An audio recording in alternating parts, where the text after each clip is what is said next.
Do you have 12 by 12 papers with these large 4 by 6 panels and you just want to turn them into cards? Hi, I'm Jess from JessCrafts.com and I'm here to help you make the most of your crafty supplies and time. So let's get making. Today I have this paper from Paper Rose, Woodland Christmas D. I did buy this as a 12 by 12 paper pack, so I got these 4 by 6 cut aparts. If I were buying them as individual sheets, I may not have chosen to buy the 4 by 6s just because they can be a little bit tricky to use on cards. However, they work well if you want to make 5 by 7 cards. So I would have a hard time using these on A2. It's not impossible, but I'm going to switch to 5 by 7 today to make these work. And I kind of ran into another little dilemma. I have a couple of sketches. I have 12 by 12 paper busting templates for 5 by 7 cards. And within the first pack of 10, I have like 4, I think, here, and there might have been more because I did see some within the pack of 20 that utilized 4 by 6 or use a large piece that you could work with 4 by 6. Like the ideas are there, but I ran into a couple challenges with this particular paper, and I want to address some of those so that we can see the best way to work with this paper. So this particular sheet, a couple of them are really large. Like there's not really a bunch of extra room on this one or this one. There's maybe a little bit of room on the top and bottom that we could cut off. The bear, again, he fills most of the frame.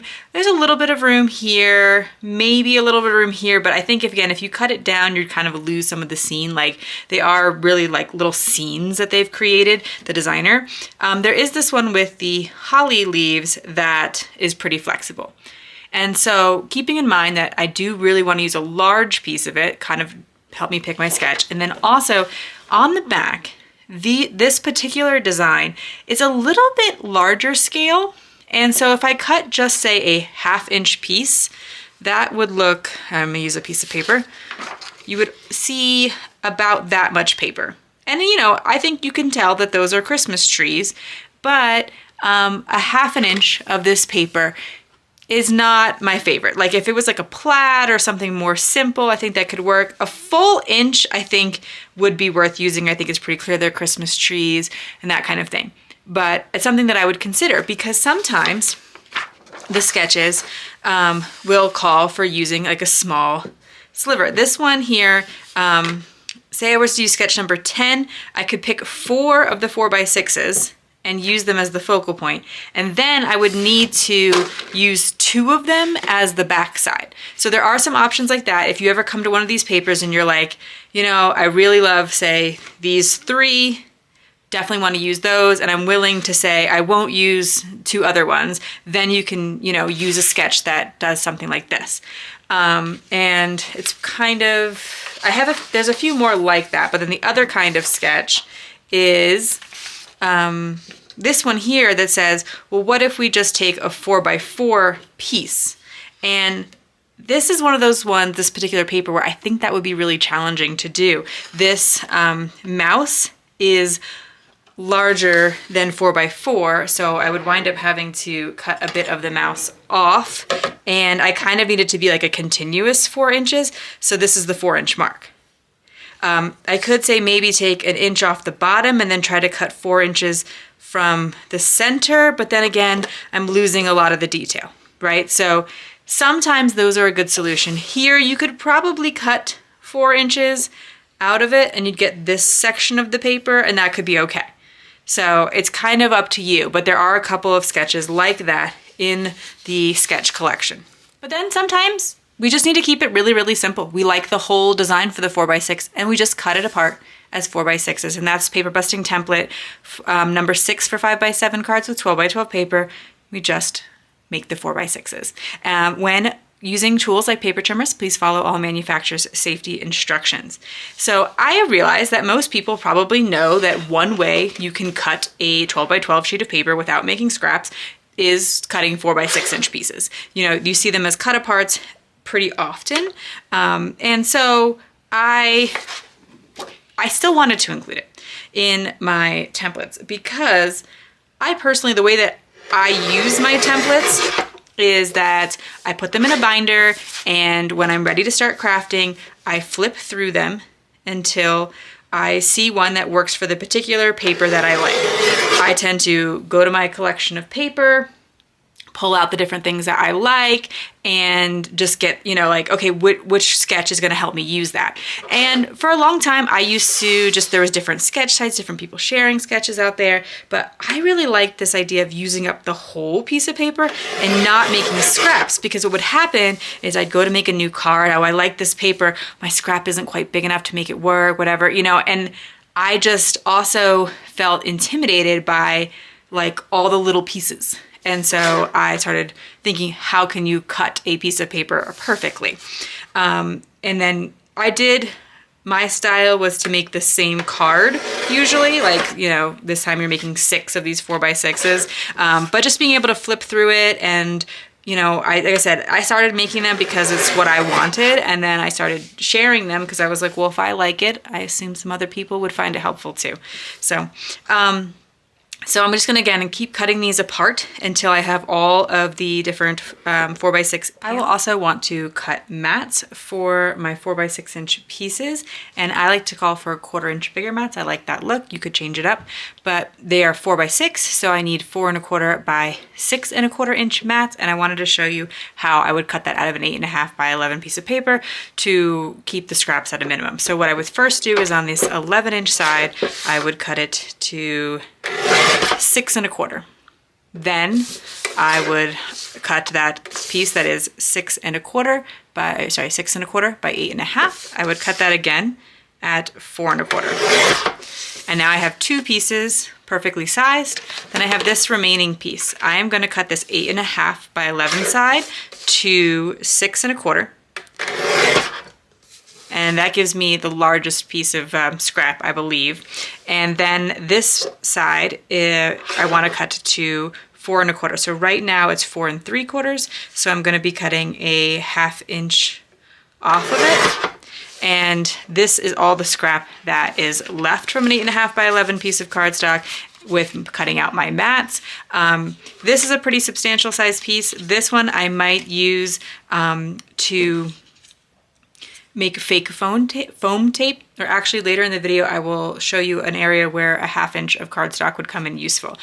So it could be used for that part as well. And here out of the center of the cardstock, I would do something like cut some sentiments out or shapes or something so that I am utilizing that. So here I cut a sentiment out before I put my 4x6 inch piece on top of it. So let's talk about how we can enhance some of these designs.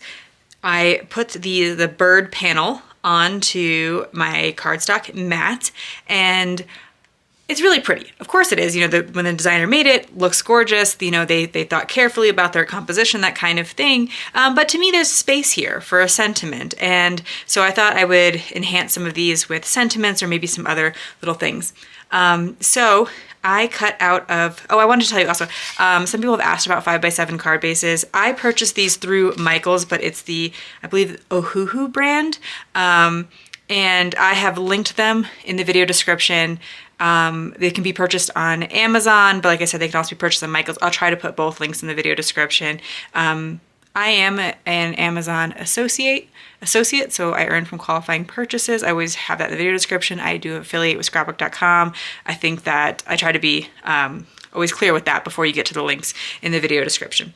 Okay, so anyway, I've been using these for a few weeks and I do like them. They do come with envelopes. I don't like cutting them out of my cardstock, my 8 1/2 by 11 cardstock, because there's like little scraps on each side. And so I think this is a more cost-effective way, but you know, of course, run the numbers, because I don't know that I did. I think I just also liked the convenience. Okay, so I have this Merry word, and these are the block outline Christmas word dies from scrapbook.com, and I cut Merry and Jolly out of some green cardstock and also the backs of this red cardstock. But you could, you know, maybe you want to put green cardstock behind some and red, or, you know, 2 different colors basically, because you might want to be doing Christmas cards. But maybe you want to put 2 different color mats so that you can then do something similar where you can, you know, get your outlines out of one, your words out of another, those kind of things. So this set of dies kind of has you puzzle your sentiment back together like so. And I think that while the most obvious space to me for a sentiment is here, so I maybe need a different size one, I do think it also works as just kind of coming across the card between the two birds. And that's how I'm going to glue all of this down. I don't want to like show you the detailed process of gluing everything, but that is how I will enhance this particular card. Next up, there was this one that says, "O come all ye faithful." And so it's a Christmas carol, and I thought, oh, like what could really look cute here is having some carolers of sorts. So I started looking through my stamp stash. I was like, these were really simple to cut apart the cards and all that, so they're fast. So I can take the time to maybe, color some sentiment or color some images, do the fancy sentiment things, like that's the benefit of keeping the paper cutting really simple. And so I picked these Tiny Winter Friends from Fawn, and I do have the coordinating dies. So I am going to think about how I could kind of place them around the sentiment. Now they are kind of small in scale to the sentiment, like the sentiment is really large, but to me I was kind of fine with like basically embracing that. I do notice that I don't know if they're supposed to be little kids, because I think there's a mix of like kids and adults, but anyway, the little people, I want to kind of keep in mind like which way they're facing, how they're looking. I think I'm going to kind of pull in the idea of like making a visual triangle with them to keep your attention here on the sentiment. And so that looks pretty cute. I did color 4 different people. And then I colored them multiple times so that I could have a bunch to use on cards as I want. I'm noticing that this person I kind of feel like they're facing that way. So I don't want to put them on that side of the sentiment. I would rather have somebody who's facing either a little more front or a little to that side. I did color these with Copic markers, and I will put the markers that I used in the video description in case you are interested. And I'll put all 4 down here and let you kind of take a closer look at the coloring. I kept it really simple though. It's just like sometimes it's only 1 color, sometimes it's 2 just for a bit of shading. And then I made the decision that I would just color all their outfits with the same colors of red and green so that they all like matched and went well on a card. So that is how I would finish off some of the cards too. One last idea I had for enhancing these cards, besides I'll be incorporating the sentiments across them, the stamped images across them, and then this particular patterned paper, the backside of the branding strip has a design on it. And a lot of times I'll say, oh, you just put those on the inside of cards. And that's what I often do. But I also think in this particular instance, I could, on this holly paper that is a little bit more like a traditional patterned paper, not like a design, kind of on the, like this, where there's clear, like, I don't know, I think hopefully that makes sense. Like this is like what pattern paper typically looks like.